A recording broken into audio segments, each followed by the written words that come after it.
Hi, everyone. Thank you for joining us today. We'll get started in 1 minute. I think we're still waiting for Dr. Kelber to hop on. I will see if he hops on here in a minute and get started with the intro.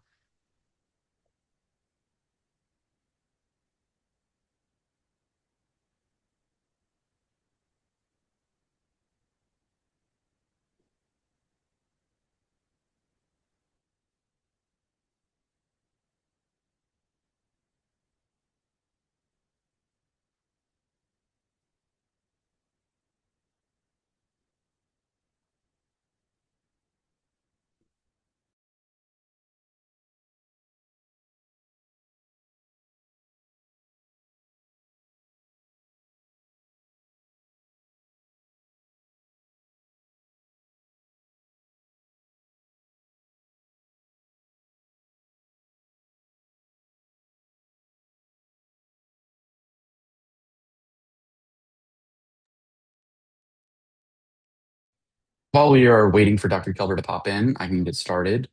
Hello, everyone, and thank you for joining us for our town hall on Epic Tools for Clinical Research. We have a great program planned for you today featuring a panel of speakers from our health informatics team and resources and services team.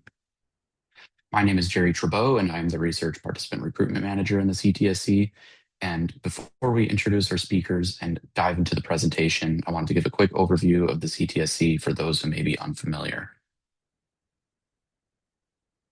The CTSC is a collaborative partnership among Case Western Reserve University, Cleveland Clinic, Metro Health, University Hospitals, the Lewis Stokes Cleveland VA Medical Center, the University of Toledo, and Northeast Ohio Medical University. Our mission is to serve as a catalyst for high quality clinical and translational science and transformative research to positively impact the health of those in Northeast Ohio and beyond. We achieve this mission by fostering a collaborative network of researchers across our partner institutions and community sites, focusing on 5 key areas: resources and services, community engagement, workforce development, funding opportunities, and health informatics. Through these initiatives, we provide the broader research community with educational and training opportunities, clinical trial funding, and comprehensive support to enhance clinical and translational research in Northeast Ohio. We are hoping for this session today to spark a larger conversation within our network about enhancing day-to-day clinical trial operations and workflows. So without further ado, we can get started by introducing our speakers and kickstarting the presentation.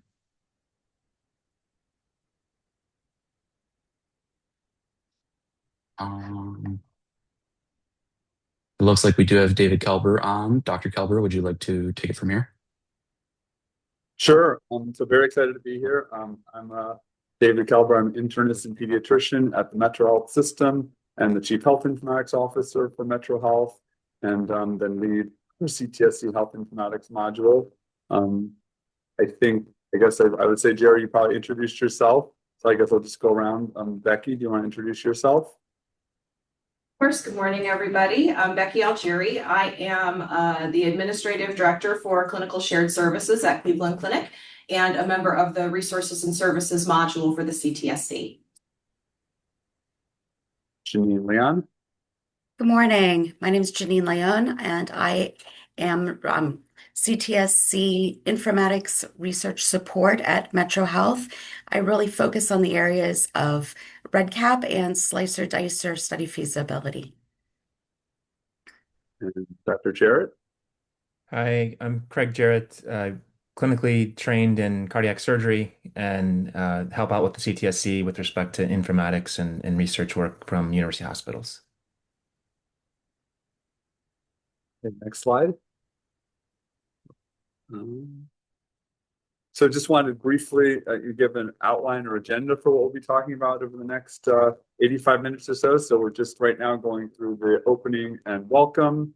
Then we'll have basically broken up into 5 sort of informational, hopefully action-packed information-filled sections. So the first one will be on study feasibility, led by Janine Leon. The second will be on recruitment tools and MyChart study information by Jerry. The third will be study association and administration by Becky. The fourth will be study documentation and reporting tools by Craig. And then I'll sort of have section 5 then with Cosmos and Teleport, and then hopefully I'll have some time for questions and answers and closing thoughts. And so the objectives for our session, our time together, were really sort of twofold. One, really to showcase tools in the Epic electronic health record that can help streamline clinical workflows such as participant recruitment and study procedures. And then 2, to promote resources viewers can access to learn more about these tools and incorporate them into their workflow. And I sort of have this thing in red below. I mean, this is not to be in-depth training. This is really meant to be a high-level overview to stimulate you to follow up to learn more with all of us on the call. And I think the impetus for this was really for those of us who work in this space. We just see that the Epic electronic health record, at least for research, although you could probably say this for other things too, there's a lot of features and functions that all of our healthcare systems have already turned on, but sometimes aren't being used to their fullest extent. And that was really the impetus for the session today. I just add that this is the first time the CTSC has ever done anything like this. So we're really looking for feedback about, was this helpful for you? Would you like us to cover other things? Because at the end of the day, we really just want folks to use, in this case, all the tools in Epic to help us do more research in Northern Ohio. Next slide. Do I have control here? Okay. We did want to just spend maybe a minute or two trying to get a sense of, we have over 70 people, I think, now. So obviously you're at least intrigued enough about the title and description that you joined. But I don't know if you can let us know in the chat if there are specific tools or resources you are hoping to learn about today, and or specific workflows or features in Epic that you may have heard about, but have not used yet and would like to know more about. If you could just, maybe take, again, like 30 seconds to put some of those in the chat. This will maybe help us frame a little bit of what we're talking about today. And then if there are topics that we're not covering today, this would also give us, sort of good information for future seminars as well. So looks like there's some things in the chat, but yeah, I guess I would encourage people, again, just maybe to take another 20 seconds or so. If you have things you're hoping to get out of today, please put that in the chat, not only to help today's session, but future sessions as well. And while we're wrapping that up, if you do have questions during the presentation, please let us know in the chat. We will be monitoring that. I think depending on the question, we may answer that as we're going through the section, or we may hold that till the end, or we may follow up with you later. But if you have any questions, we definitely want to be knowing about this so that we can address them in some way. Okay, I'm assuming about 11 comments in the chat, but feel free to add things in the chat as we go along as well. So just in terms of high-level overview, I don't know how many are familiar with what Epic calls the gold stars and the blue stars. So these are all available on the Epic user web by Epic module. So what I'm just showing here, I know the screen's actually a little bit hard to see, but Epic, as Epic defines its sort of research module or research features and functions, there's actually 23 different features and functions, all there on the figure on the left-hand side. We're really only going to be covering in detail the ones boxed in red. So, it's about a half a dozen of the 23. I will tell you that because we track this, all 3 of our sites, University Hospitals, Cleveland Clinic, and Metro, we have all turned on most of the features and functions. So, I encourage you to look at this slide. If you have access to the user web, see what features and functions your site has turned on. And if there's not one that your site has turned on, let us know, because what really drives all of our sites in turning features and functions on, it's if we have end users within our healthcare systems that feel like they would benefit from them. And then in the lower right-hand corner, I'm assuming most of the people on this call know about userweb.epic.com. But if you do not, there's the website userweb.epic.com. Really encourage you to get an account there. You can get an account just by using the email address of your institution. And there's actually 2 forums on there, one specifically for research. I have them highlighted there. and one research billing. So these are, Epic says that the user forums there are literally the largest community of healthcare folks in the world. And so encourage, if you're interested, join the user web overall. You can look at gold stars, blue stars, but then you can also join, if you're interested, in one of these forums, and you can see what other people are posting and learn from them. And you can post as well to learn from what other people are talking about in both research overall and specifically research billing. So I think with that, yeah, so I think now we're going to break it up into just an overview, getting down deeper into some of the tools that Epic can help with in terms of study conduct at every phase of the sort of the study life cycle, from study feasibility to recruitment to consenting and enrollment, study procedures and documentation, and participant engagement. So I think with that, I will turn it over to Janine Leone. Good morning.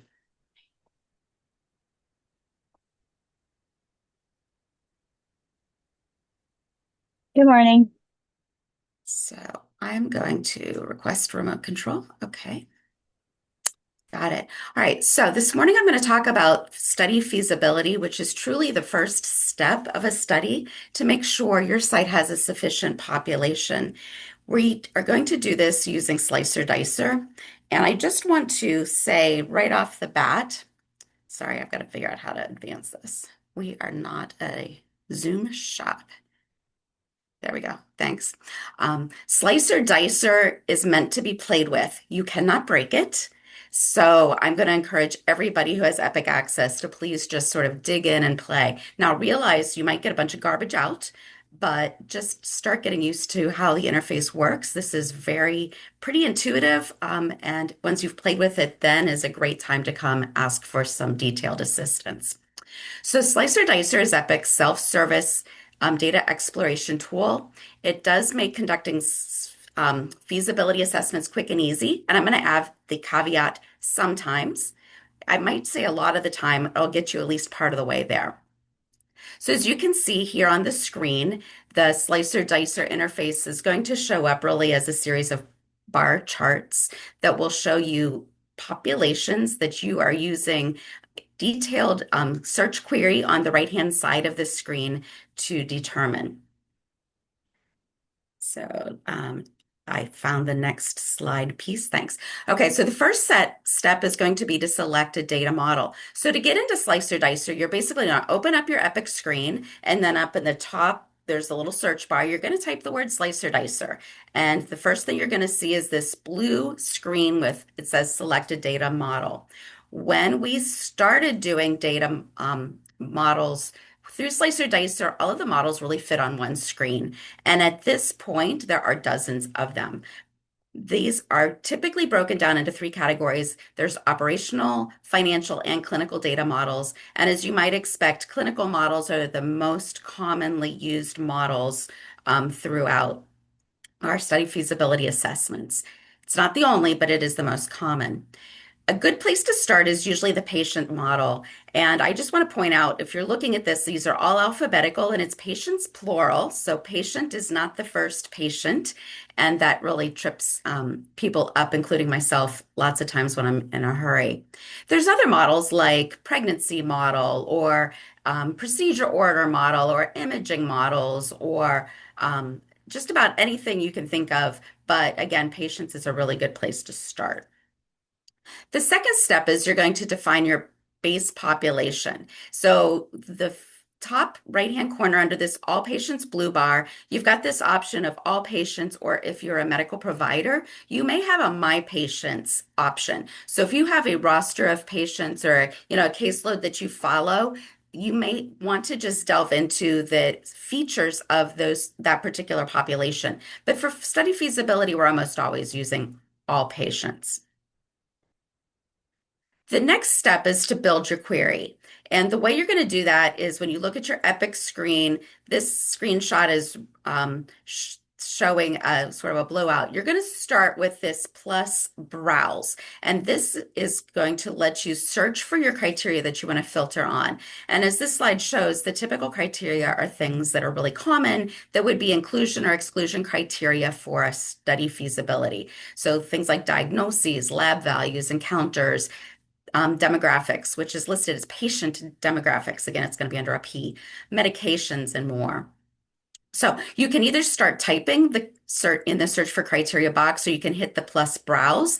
I like to use the plus browse often because it shows other options that maybe you haven't thought about. And it's less limiting than just using the search criteria. But if you know what you're going for, just typing can be a lot quicker. So some examples to hit, if you hit plus browse, you pop up, you select patient demographics. You'll then get additional cards that'll show up. So for demographics, if you think about things like age, race, gender, ethnicity, so on and so forth, those become options that you can select to let you continue to drill down.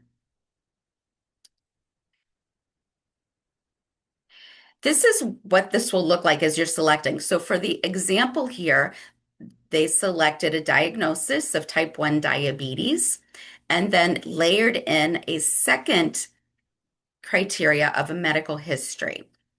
So as you can see, there's a little and. This can be flipped between and or. But another option is we often need to identify exclusion criteria. So do you see how medical history here is blue and over here it's pink? It's because we've selected the gear box within medical history and selected exclude.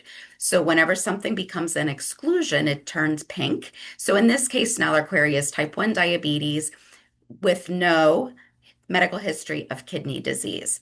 There's other options that in this case are grayed out, but are often available. Things like you can use overlapping criterion or sequential. So lots of times when you're doing queries, it's, I'm looking for people that had this done before this. So there is some ability to do your queries based on preceding events or follow-up events.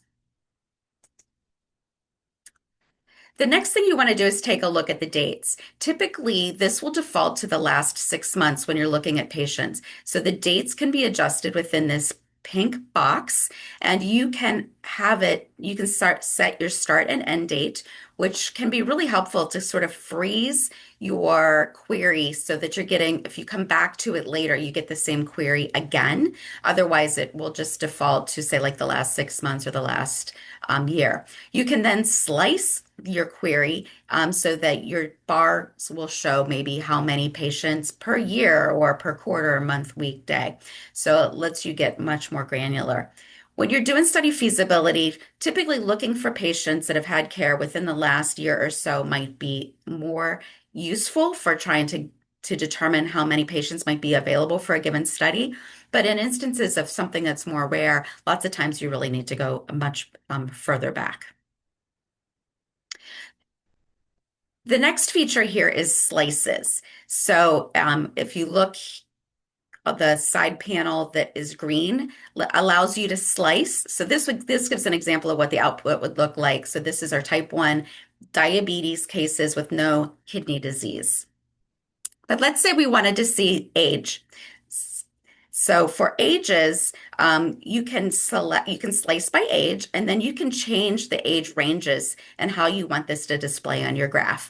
You can add stops. So if you want it more granular than just these 4 columns, you could add multiple more columns. You can combine columns, but slicing can be a very nice way to better visualize your data and the population that's presenting.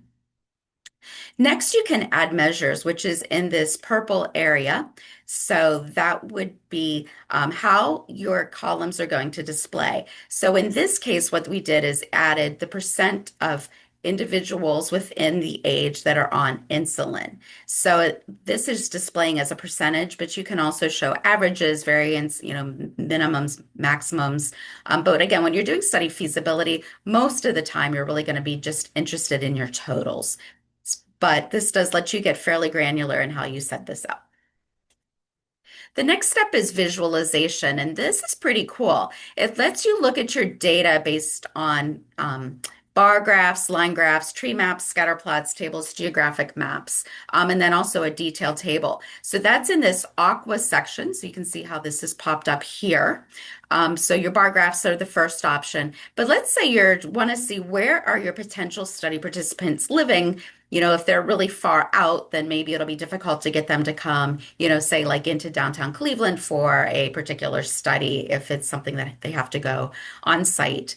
So this looks like a little globe on the visual options. I also want to point out, but I don't really have a slide for this, is the far right-hand side is a detailed table. If you have the right security, when you click on that, it will give you the patients and some details about them. And depending on the model you're in, it can also give the medical record number. You can open it up. And that's a way to sort of verify that you've got the right population in your query. Again, if you are doing this really just for study feasibility, you really don't want to be delving into patient charts from a HIPAA standpoint. So this is something you want to make sure you really understand what your appropriate use is. But this can be super helpful, especially as you get further into your studies if you're using Slicer Dicer. A couple of other features quickly that for Slicer Dicer is there is a research study data model. So this really has nothing to do with study feasibility, but it's all about the research studies within your institution. And again, remember, Slicer Dicer is only telling you what's happening at your institution. It's not like Cosmos that's across the whole Epic user world. It's really just what's happening at your institution.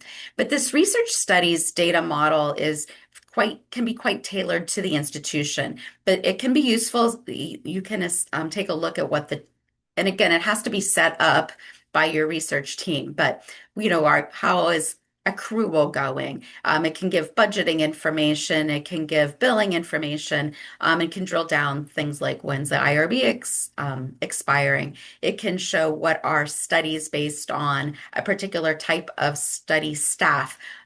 So this is pretty tailored to the institution. These category groupers, 1 through 5 are tailored and allow the institution to really set them up how they like. So this would be something you would need to ask what this means within your site of work.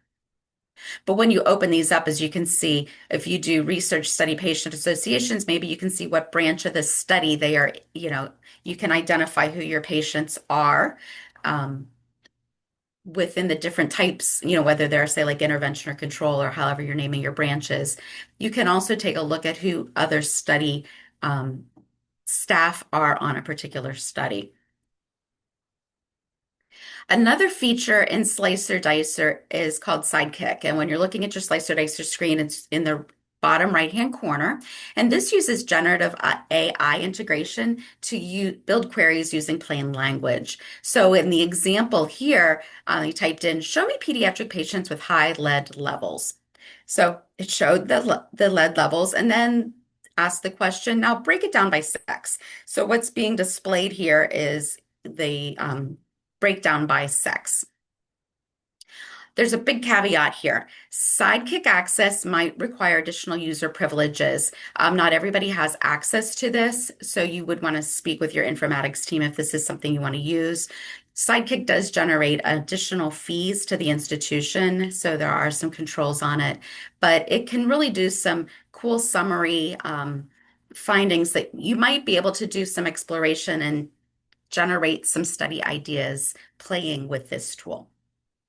So that's all I have for Slicer Dicer. Super, super high level. If you think about it, there are some real strengths and weaknesses. The strengths are that it's self-service and near instant data access. There is a pretty intuitive interface. You can provide some data validation with the patient level data. Again, make sure you understand whether you're allowed to open those up at the phase of use that you're in because of HIPAA considerations. You can customize your output. That's gotten much, much better over the years. The weaknesses are, though, again, this is local to your institution only.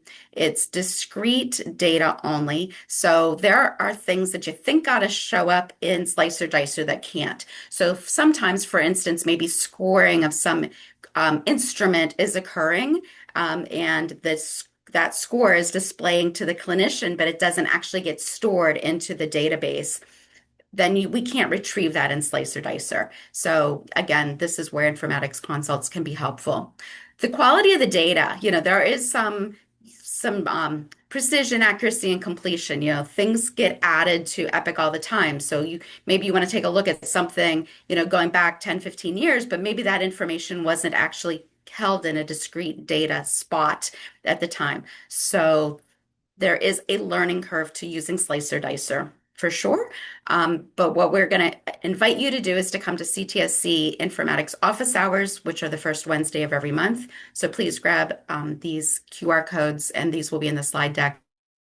And then you can also request an informatics consult at your institution to meet with the team to get some additional support or to really delve into your queries. All right, so Jerry, you're up next.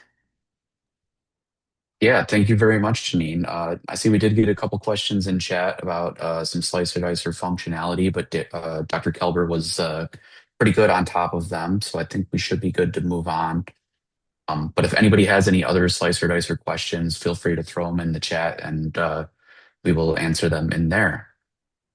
So the next section that we have for you is on recruitment tools that are available in the Epic EHR. The first recruitment tool we have for you today is MyChart Recruitment. For those of you who may be unaware, MyChart is Epic's customizable patient portal that patients can use to access their health records, view and schedule appointments, message their providers, and much more. Study teams can utilize MyChart for study recruitment by sending recruitment requests directly to patients in their MyChart portal. The process to request MyChart recruitment varies at each site, but generally you will first need to outline the process of using it in your IRB submission. In addition to IRB approval, you may also need to submit a request to your relevant informatics or Epic research team at your institution. They will work with you to build a dashboard with patients who match eligibility criteria for your study that you can use to initiate the MyChart recruitment process. Within the report, you can use the Send Recruitment Request button to send recruitment invitations to patients individually or to batches of patients you select. If your study eligibility criteria is really complex and doesn't query well, you can click into a patient's chart directly from the report to verify additional eligibility criteria in clinical notes, for example, before sending them the recruitment request. Once you make your selection and send your recruitment requests, the patients will receive an alert directly in their MyChart notifications. The alert will prompt them that they have been identified as potentially eligible for a study and provide them some information about the study, such as the study title, the study team member information, a short description of the study. And from there, participants can either express or decline interest in the study.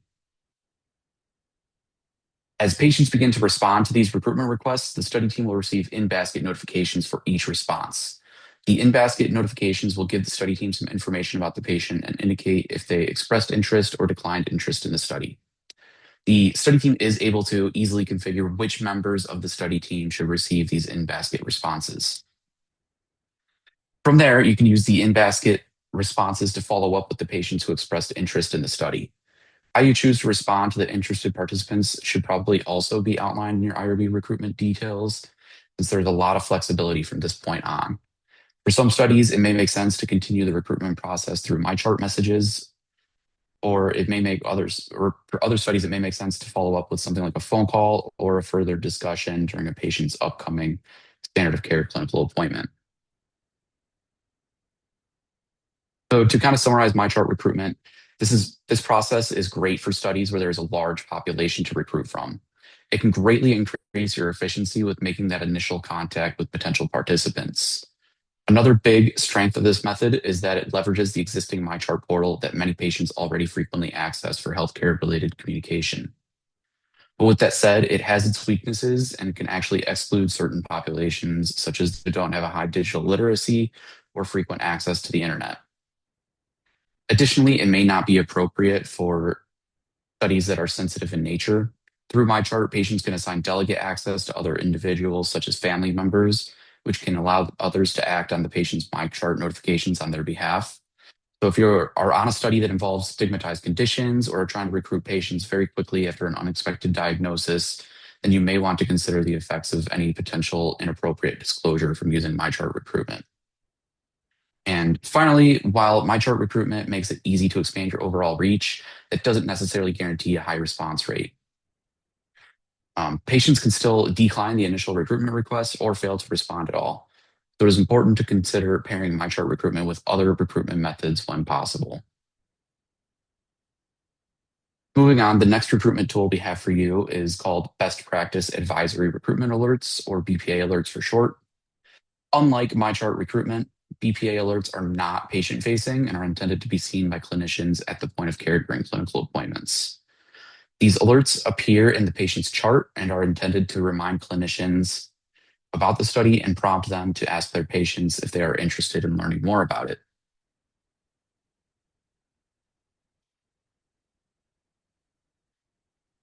These alerts are highly configurable and can be set up to appear for patients who match your study's eligibility criteria and to target specific providers based on their specialty, role, department, and more.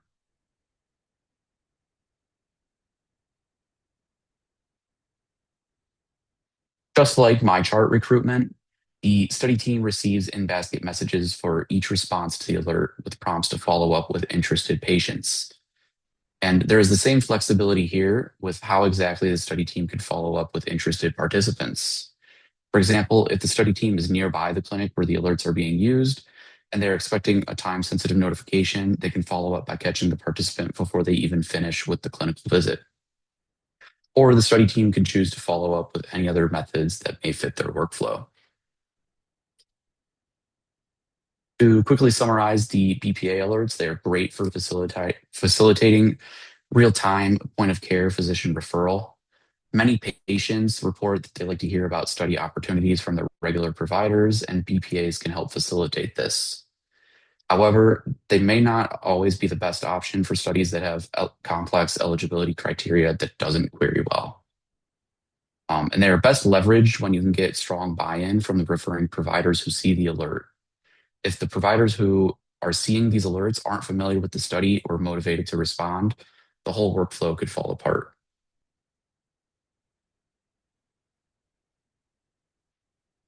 Moving on, Epic can also help facilitate recruitment processes that take place in other platforms. Study coordinators can use various reports and reporting workbench to help identify potential participants, such as clinic or department schedule reports, generic criteria reports, and many more.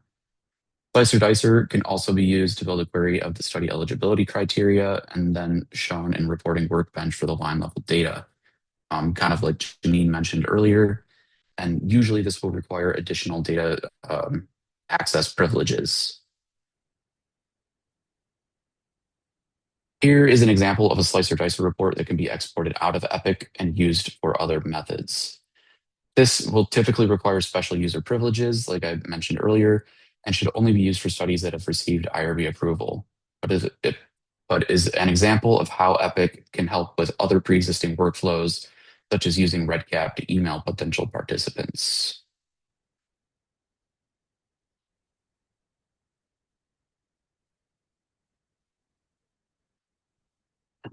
Additionally, Hello World and Cheers are two tools that are currently being used in Epic clinically that are starting to be piloted in various research workflows.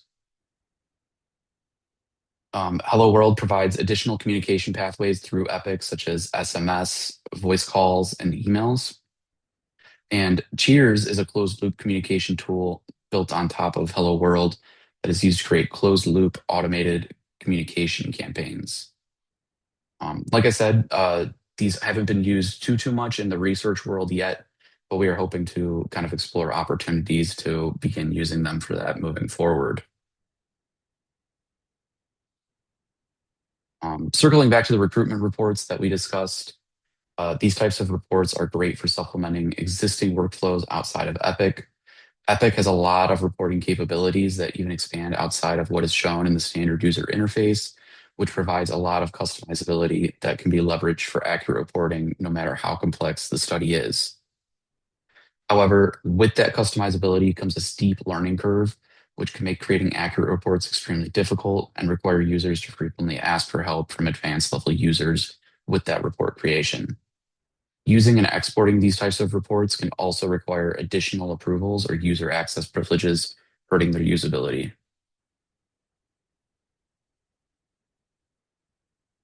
With that said, if anybody has any questions about any of these recruitment tools we mentioned, please let us know in the chat. And for further support after the program, be sure to check out some of the other resources on the screen now that we mentioned earlier, such as the informatics office hours or submit a Spark request, which can be used to meet with a member of the team for one-on-one support. Jerry, there was a question. Can you please describe BPA, and now sometimes they also go by the word OPA, our practice advisory setup and requirements. And I just responded, I think those things really should go through a research informatics consult through Spark. Basically, that's one of us would work with you. And it's really the idea around looking at structured data. So, diagnoses, medicines, labs, patient demographics.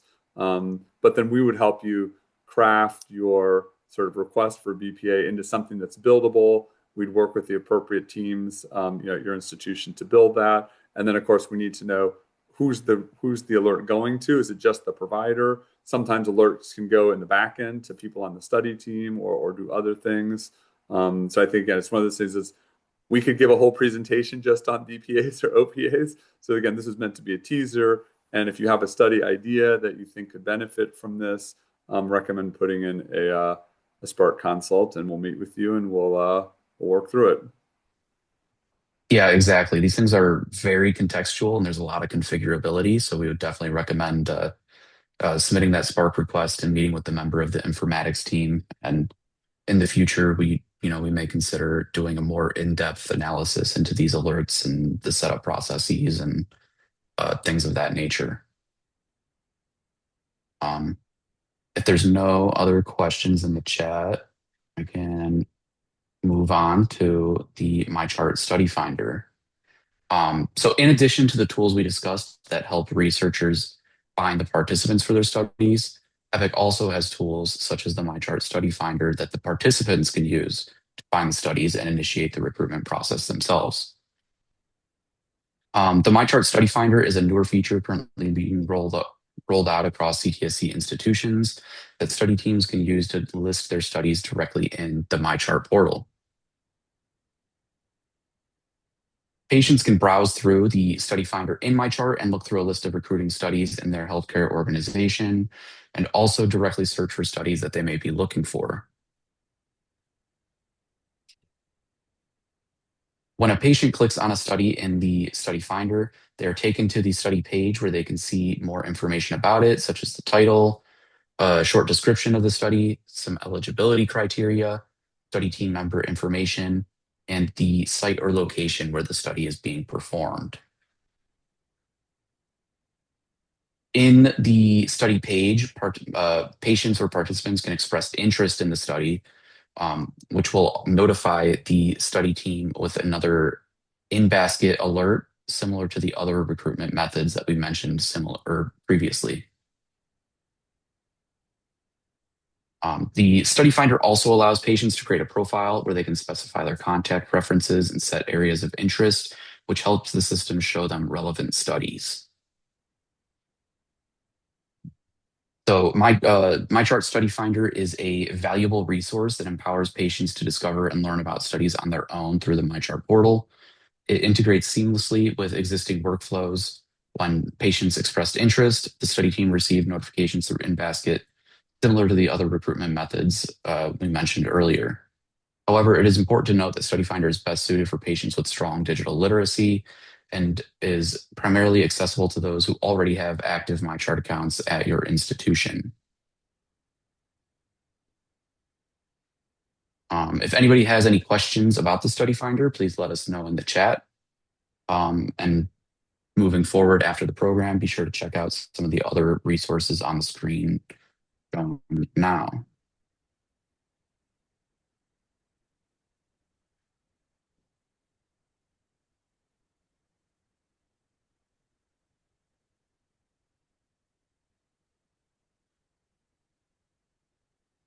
We did get a comment in the chat. Study Finder seems to be an opt-in, and it wasn't easy to find in my chart without searching for it directly.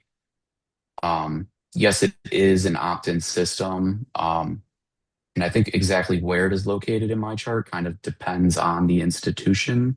Is that right, Dr. Kelber? Yeah, there's some flexibility in that, although I'd say it's generally pretty standard. I mean, this is part of the sort of, I mean, I won't go into a whole lot. I mean, this is part of the challenge, right? I mean, so my chart is not meant as a patient recruitment tool. It's really meant for clinical care. So, obviously those of us in research want it as prominent as possible. Some other people, might not think it'd be as prominent, but I guess just from the chat, maybe there are some different configurations within, different sites. Someone seems to say it's found easily. So yeah, but that would all be set up at the system level to the extent that it's configurable, whether it's Metro Health, Cleveland Clinic, or UH. I know a lot of us, either ourselves or people in our family get care at multiple institutions. So, I mean, I guess I'm reflecting briefly. I don't know if it makes sense within the CTSC here to look at our different MyChart setups and at least try to make it the same place in all three of our MyCharts, because to me, if that's not the way it is currently, that could be confusing too. If at one place, in one institution, it's one place, another institution, it's a different place. Yeah. We did get another question. How is a study set up / entered into the MyChart Study Finder? This process is also initiated through an informatics request. Is that correct? Yes. So really the study has to be sort of created in Epic for it to be in MyChart. And this, again, that's the bigger sort of picture is if you're going to use a lot of these tools, there has to be really at the study initiation, this whole idea of setting the study up in Epic. And that would require a, research informatics consult. Awesome. Thank you. There are no more questions in the chat, then that is all I have for the presentation on Study Finder and the different recruitment tools. And with that, I can pass it off to Becky Algieri to talk about study association and administration. Thanks, Jerry.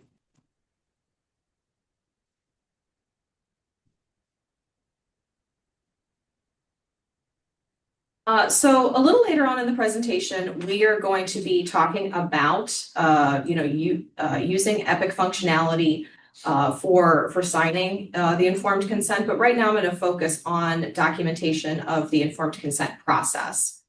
So you can use the consents tab in chart review to set up your documentation of the informed consent process. This should be documented by the person who conducted the informed consent process in order to comply with source documentation principles. But to get started to do this within that tab, you can see from the little screenshot at the top that you click the Add button, and then there is a category to select for research.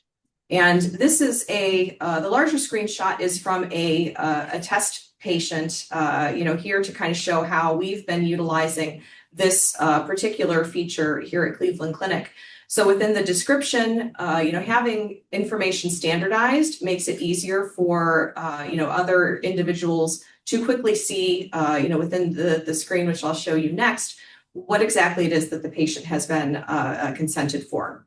So in the description, by including the IRB number and a short study title, giving the full trial title in those additional details box, and then including the details required for documentation of the informed consent process in the larger box to make sure that you're covering and documenting everything that was addressed during the interview.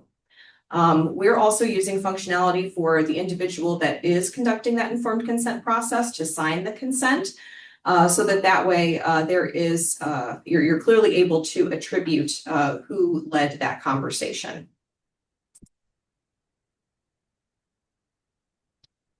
So what we see here is what that looks like after that documentation has been entered into the tab. So you can see we're in the chart review tab and then the little sub area for consents. This is an example of a participant who was consented for a research study. So it provides the date of the consent conversation. You can see that by using those boxes wisely on the previous screen, that we're able to see at a glance what the participant was consented for. And by adopting this structure, it makes it really easy to see if you are going to consent a patient to see if they're already participating or maybe participating on another trial. So this is an opportunity to take a look at whether or not you need to reach out to another study team in order to confirm participation in another trial or determine whether or not that study then precludes the participant from engaging in your study or any additional processes that would be required to support co-enrollment. You can then also see, as the coordinator on a study, when was the last time that a participant was consented for the study? So this can be particularly helpful when you're in the record and need to take a look at recent consent processes.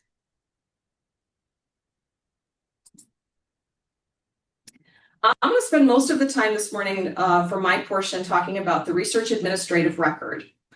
So this is a crucial tool for managing study participants, for managing the billing for appointments, tests, and procedures that are completed on a clinical trial, and being able to leverage some of the reporting features that I believe Janine showed earlier around slicer dicer and accessing information about your research studies. So this consolidates who's participating in a trial. It does provide some information about whether or not it is a Medicare qualifying trial, which is vital to the clinical trial billing process, and then also connects episodes of care that are related to the study.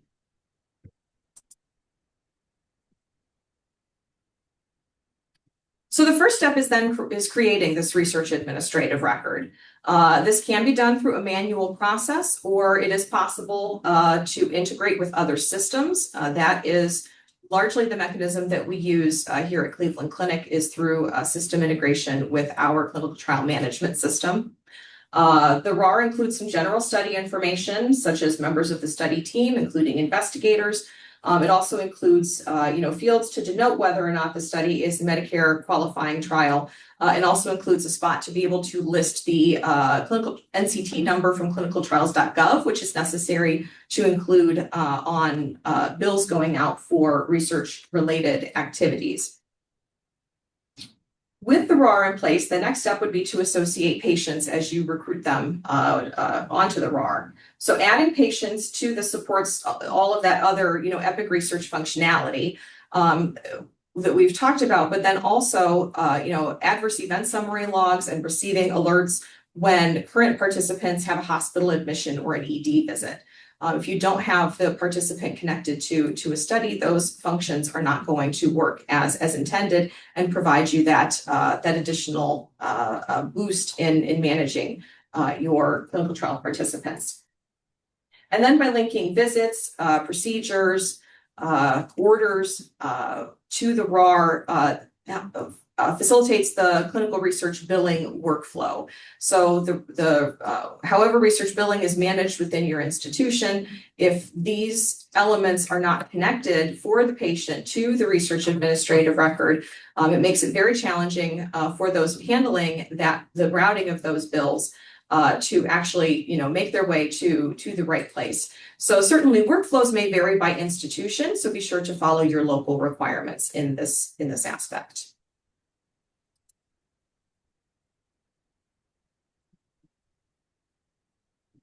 So patient study association. There are various statuses that can be documented for participants showing the timeline of their research journey, and populating these fields supports metrics collection and reporting. So you can see here on the slide where this has been documented for a particular subject. So by using these various statuses, it shows the journey of when the participant was identified as a potential for the study, when they were consented and when they were ultimately enrolled. So by using these features, you have data points that then can be leveraged for trial tracking.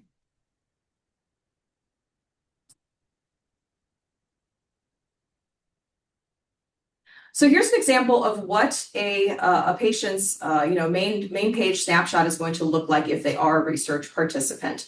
So you can see over on the left-hand side where we've highlighted, they are labeled as a research participant. So this is something to be aware of as you are moving through EPIC in your day-to-day workflows. And then if you were to click on that hyperlink, it will take you to some information about the study or studies that the participant is listed as being active on.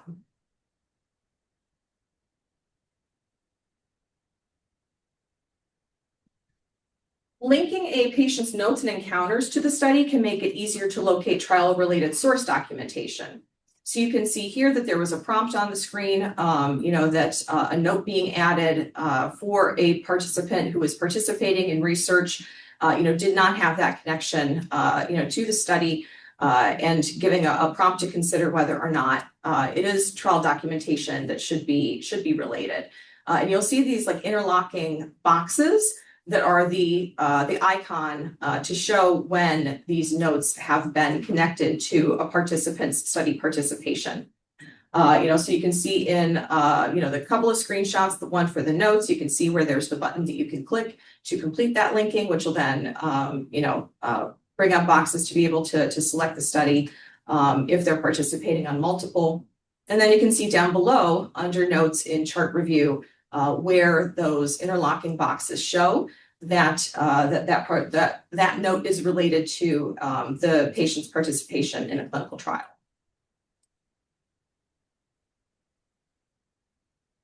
So by linking visits and orders, you're able to support, billing accuracy. So we can see here that there's a button to link a particular, encounter to a study visit. You're also able to associate orders with study visits. So the example here on the screen that you see is that there were lab orders that were placed for this participant for a CBC with DIF.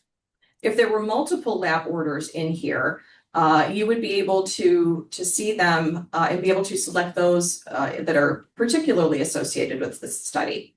So perhaps the patient, had some labs that needed to be, ordered for clinical care in addition to research, or those that are not directly associated with the protocol. You're able to select those that were specifically related to their research participation in order to provide, more accuracy for what needs to be, built out and where it goes.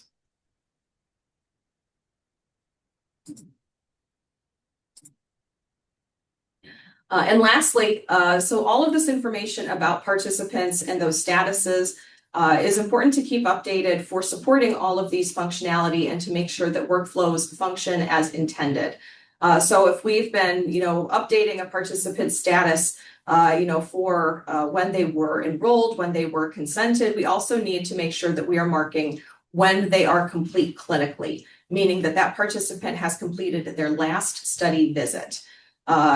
This is important to make sure that those workflows around the routing of billing as well as reporting functionality are working as intended. If the study patient's statuses are not updated, then the information that you're going to get from those reports is going to be inaccurate and unreliable. And then lastly, we also need to make sure that we close the loop on trials when everything has been completed and those studies are no longer going on.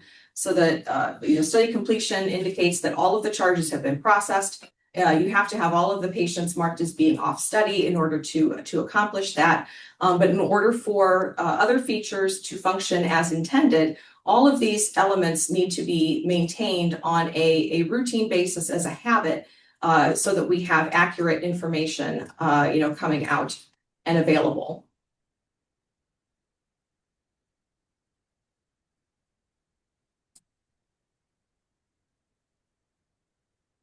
And that concludes my section, but I think I saw some questions popping up in the chat.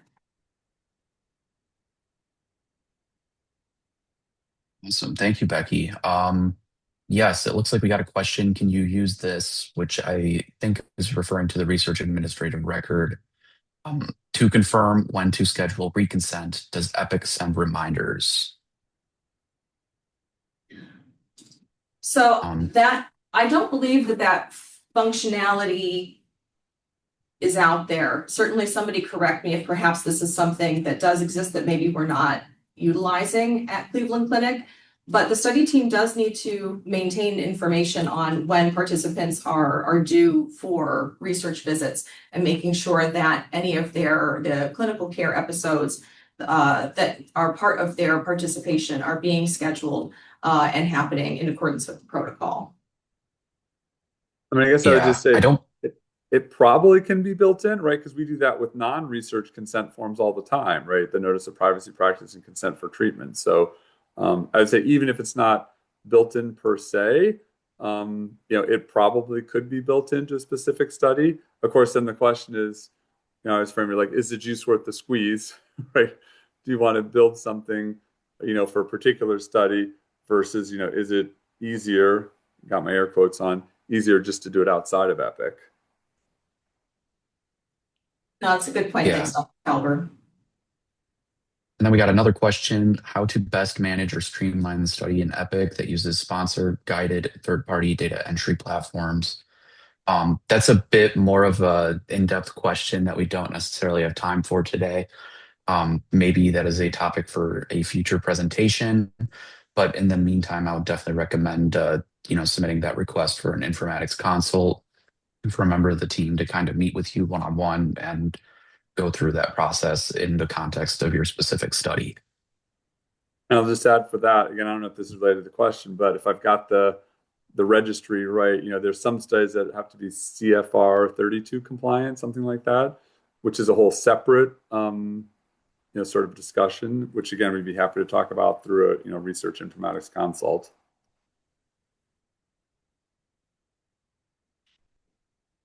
Yes, thank you. There are no more questions, and I think we're good to pass it off to Dr. Craig Jarrett for study documentation and reporting tools. Great, thank you. So a couple questions came up about can it be done. Uh, I will say that Epic is working on there, as with many Epic modules, they may not be the gold standard initially, but they kind of work towards that. And so with respect to the clinical trial management system, I've had a couple of meetings with the research team at Epic. They are, you know, slowly working their way towards that. And you can imagine how useful that would be to have everything in one system. And we'll show some examples here. But rather than keeping something in REDCap, right, and then you got to email the PI, having it all in one system would really make sense. So they're working towards a more holistic clinical trial management system. So stay tuned. All right, so I'll be discussing some of the study documentation and reporting tools. So after the participant has successfully been enrolled and entered in a study, Epic has a number of tools available to streamline the data collection as well as the logistics of the study operations. One of the tools which is very nice and it helps with patient recruitment, retainment, and future recruitment is this Epic Care Journey. And so this is an example of the Epic Care Journey dashboard. And what this is a patient can reach this through my chart, and you can get all the specifics about your study. So the arrow is currently pointing at the view details. That often would be, what the protocol, the protocol that you typically would give a patient to read over. You can put that there so they can refer back to it quite readily. And then the next is the forms they've signed, actually the research consent specifically, what is in that, what are the details if I want to, get out of a study, if I don't want my data shared, like all those details that are typically in the research consents, they can easily find there. Any visits that are related to that research study. and then anything that is due or they have done. So it's completing questionnaires related to the study. They can see exactly who is on the study team. Um, you know, between their care team and the research team, there's a lot of people, and so it's easy to see here who is on the team. And then once a participant has completed a study, the Epic Care Journey can also be used to share the study results. And this is important because a lot of patients, they may be hesitant to do research, but when they can actually see like, hey, that's pretty cool. I was in that study. These are the results, and I helped contribute to that. It really helps with engagement in additional, future studies. So the strength of the Epic Care Journey is it's strongly integrated with MyChart, so it's easy for patients to access. Again, there's a search input in all MyChart instances, which you can use to find these if it's not clear from the buttons where to find it. And as we've already alluded to, it may not integrate well if a study tasks are frequently given outside of Epic, and that was one of the last question, right? So it depends on, institutional specifics. How well is REDCap, integrated into Epic? Is there a study EDC? What clinical trial management system are you using? And what kinds of hooks, has the institution built to connect those? Again, another plug. Hopefully you guys don't get sick of this screen. There's a couple more coming. So happy. So tomorrow, Ashley Hughes and I will be running the office hours. It's the first Wednesday of every month, and it's really mostly related to big data questions, but happy to answer anything related to using Epic in research as well. Moving on to the study documentation. So Epic, again, if you can keep it in Epic, it's ideal, right? Because that's where clinicians are already working. And so here are some of the tools. We've already seen examples, the clinic's example of a consent screen. Here is another example. This would be, basically on a desktop where the patient could sign with their clinician or with the research team member using either a signature pad, the mouse, or you can push these. There's a send to patient. It can actually push that to their My Chart, which is here. And so this consent form can get pushed right into their My Chart. It shows up in their My Documents section, at least in this example. I think it's pretty consistent among institutions with respect to that. And they can review and sign it right there, which is convenient. In the event there's a study amendment with a new consent, the system can be configured to prevent study teams from using old forms and prompt them to sign and scan a paper consent. So that's an example here where perhaps this study protocol has been changed. Maybe there's a new risk that has been realized that needs to be included in the consent. That can all be made. There's less room for error because the consent basically can be changed. This, I think, is very underutilized with respect to research, huge opportunity. But if you need to capture structured data for your research studies, Epic has, of course, smart forms. So we use these clinically all the time, right? And so if you, again, it does require a little bit of a lift to build, but I'm sure there are people at each institution that can do this. But this is nice because for each research team member, or the clinician themselves, when they're discussing the outcomes or anything related to the research study, you can get it basically in discrete data, kind of right from the source, and you don't have to then dig it out of an unstructured clinical note. So these can have potential to really speed up the data collection process and make it more secure. Also, this is the adverse events option in Epic. This is another one of those, blue and gold stars, whether or not you're utilizing it and whether or not it's configured. But you can put these adverse events directly into Epic, which really does facilitate documentation and PI review. So think of the alternative. If you're doing something like in REDCap and you have to, there's an adverse event, the next step usually is you email the PI, right? The PI has to then log into Epic anyway and dig through and see, what happened. So to keep it all right in Epic, and again, it goes right to their in basket, it's super convenient. So, and then any deviation. So this shows a protocol deviation where a patient missed an appointment. So they flipped it from an inpatient or in-person appointment to a telehealth appointment. And then again, because the patient missed that appointment, they couldn't fill up or they couldn't get their medication, so they were going to be sent to their home. Again, this all can be built right into Epic, and then it's easy to see. It's easy to keep everything kind of clean. And here's another example of documentation in Epic, which is helpful.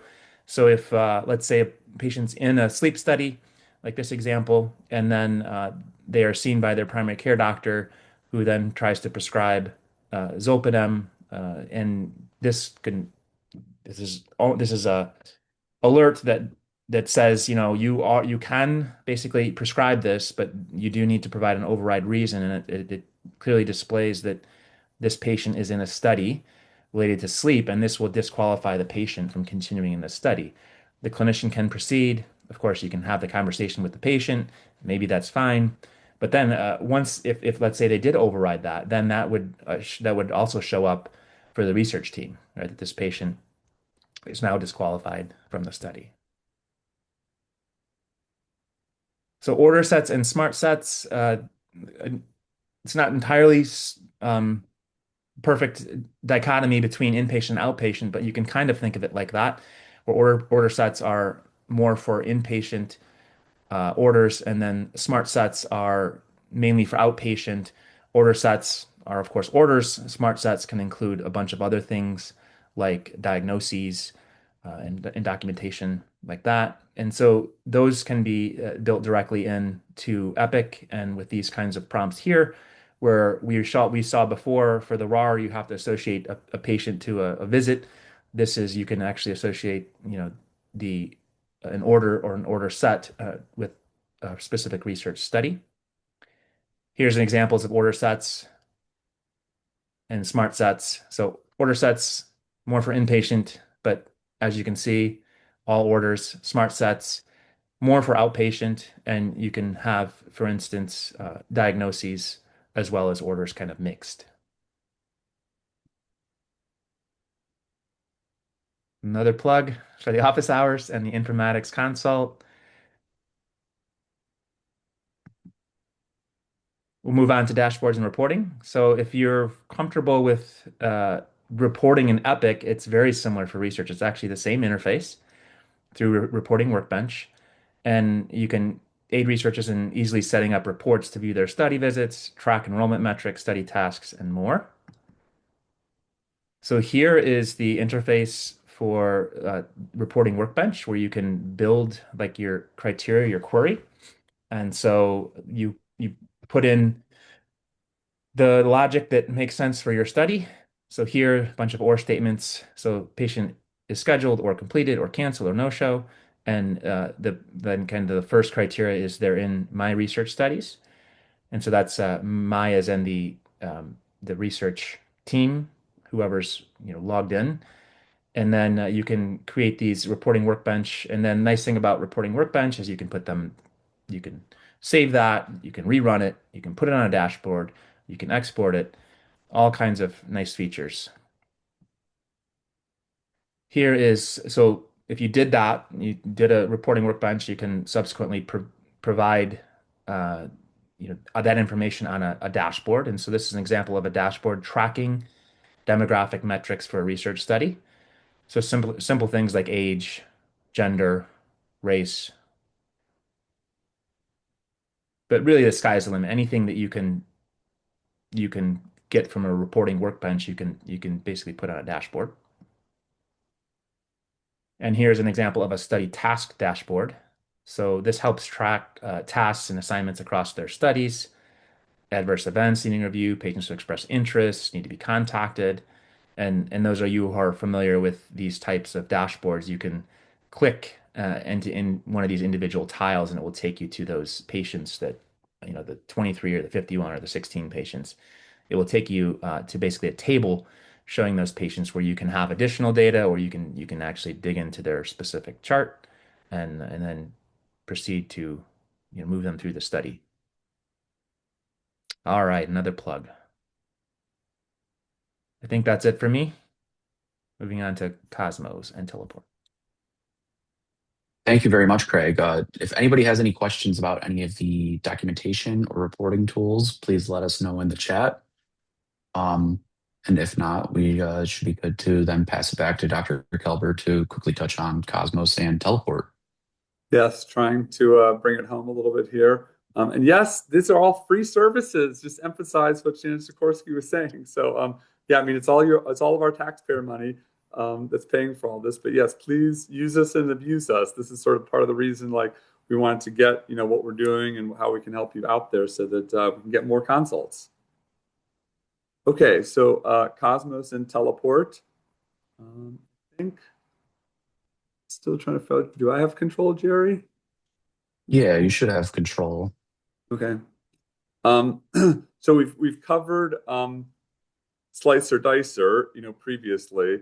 And so, at a high level, Cosmos now is sort of like a slicer dicer type environment, but now hosted by the Epic Corporation, where it it combines your data. And when it's your data, now Cleveland Clinic, Metro Health, and University Hospitals are all participating in Cosmos with lots and lots and lots of other healthcare institutions with Epic data, so that just in the last several months, it passed over 300 million patients from institutions using Epic really across the world, although most of the overwhelming majority are in the US, probably 295 million of those. So there's generally two types of use cases. I mean, one is to do retrospective research, which again, I'd say is sort of outside of the scope of this talk, although Dr. Hughes and Dr. Jarrett has already done a number of talks that are recorded on the CTSC website about how to do that. And then here, what I really trying to touch on is if you're sort of doing prospective studies, how might Cosmos be useful? So here we get some of the advantages. So there's over 75 billion clinical data points, patients of all ages, all 50 states, all types of insurance. And I can't emphasize enough that one sort of pictorial on the left hand, deduplicated patient records. I mean, unless you're getting payer data, which is going to be unique to that payer, I don't know of any other data set out there that deduplicates patient records. And that's particularly important in, I would say, Northeast Ohio, because we know that probably 2/3 to 3/4 of our patients not only are seen at Metro, but are seen also either at UH or Cleveland Clinic and vice versa. Oops. So this is just an overview, to give you some of the, idea of the types of data models, the, types of procedures. People are already using Cosmos a lot to do publications. Grant-funded work can be done with this. So this is just sort of the high-level summary of Cosmos from the user web there. Oh, sorry. Okay, so again, here you're seeing the familiar slicer dicer interface, but now it's going after the Cosmos data. So a lot bigger. It provides real-time clinical insights, population health monitoring, operational intelligence, and then research acceleration, which is really what we'll focus on here. I will just say a huge success, my views, for the CTSC is that the Better Health Partnership, and for its lead screening, which I know is an example a little bit earlier, instead of asking each healthcare system to submit their data about lead screening rates in pediatrics, which is not deduplicated, this year, Better Health Partnership decided just to leverage Cosmos data to look at community-wide lead screening based on zip code. So huge step forward with this tool. So this is from a talk I actually gave at the Epic Corporation, and really talking briefly about Teleport and sort of its use case. Now, I'll just start by saying, and I'll say it on the next slide too, the Teleport use case is really for multi-center clinical trials. So if you're just doing a trial at either Cleveland Clinic or UH or Metro, then Teleport's not really going to help you.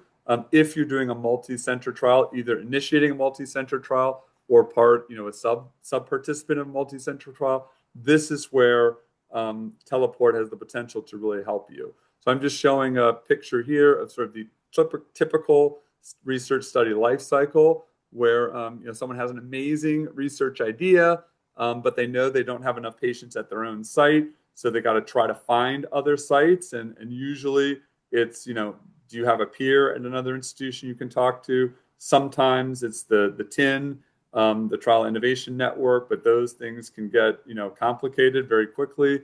Just to find out what sites would be good sites to partner with on a multi-center trial. Then once you get your funding and you've already determined your sites, then you've got to recruit the patients to get all the data to then do your amazing publication. And so some of the quick statistics there, I have 46% of trials fail due to poor recruitment. 30% of clinical trial time is spent just on recruiting patients. So imagine if we could really sort of catalyze those two steps of finding the right sites and then finding patients at those sites. So this is really where Teleport comes in. So this is the idea that through Teleport, researchers for a multi-center trial can query the entire base of over 300 million patients throughout the US looking for inclusion and exclusion criteria. And then the reason this is called Teleport is there's basically a button then in Cosmos where once you've identified patients across the entire country, then you hit the Teleport button, and then you can determine which healthcare systems you want to teleport a pointer to the patient.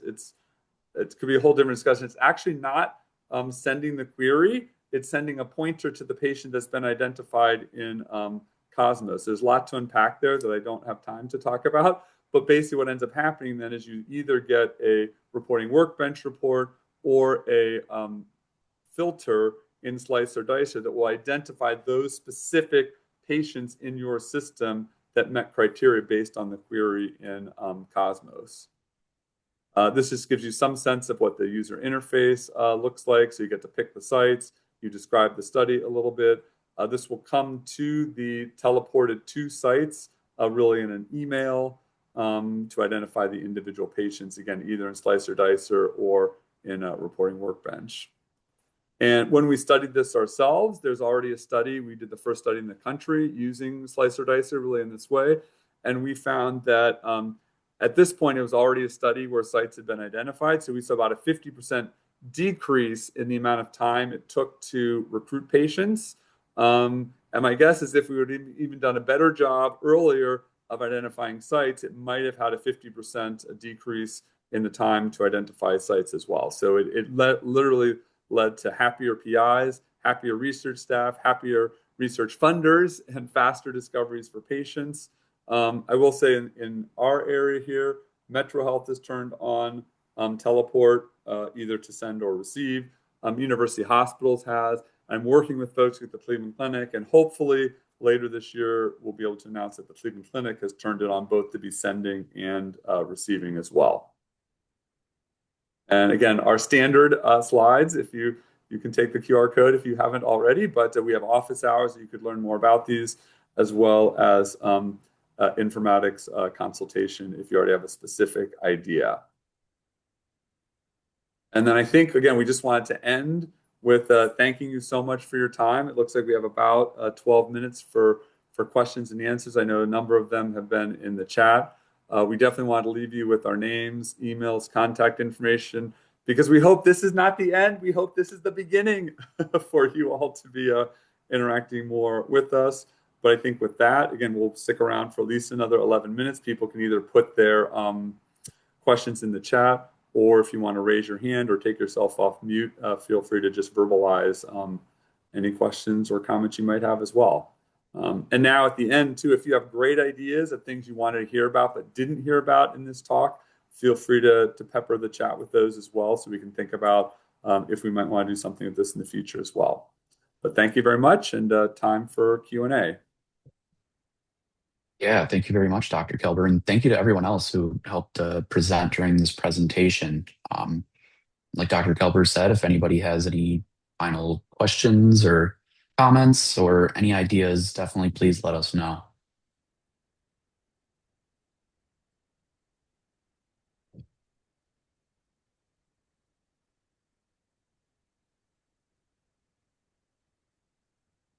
Lots of clapping hands, lots of thank yous. I know, Jared, we're recording this and someone had also asked for the slides, but I assume all this will be on the CTSC website. Yes, we will share the slides and the recording with the attendees and also have the recording listed on the website. And I guess I'd also say, we included folks from all the major institutions. If you have a lab or a group that you would like a customized presentation to, feel free to invite us to, department meetings, lab meetings, anything you'd like. And we're happy to I was texting with someone, either do an encore presentation of what we did here, even if not all of us are present, or again, sort of, if you think we can help you, we want to come to your meetings to try to help you realize and capitalize on all the tools that we've invested here in Northeast Ohio.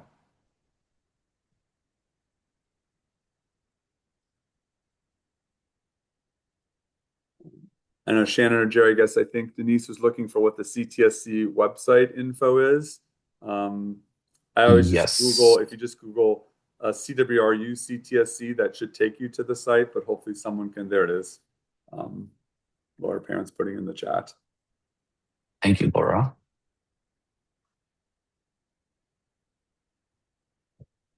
And I think, Jerry, so we can email out the slides, and then I think the recording would be put online. Is that the idea? Yeah. Yep. Yeah.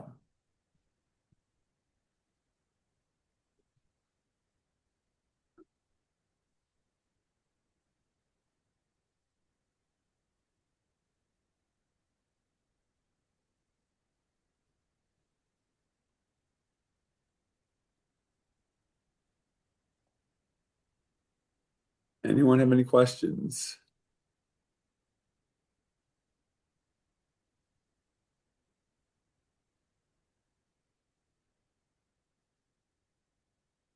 We'll just give it another minute or so and see if we get any other questions before we wrap up. And I think we should be good to go.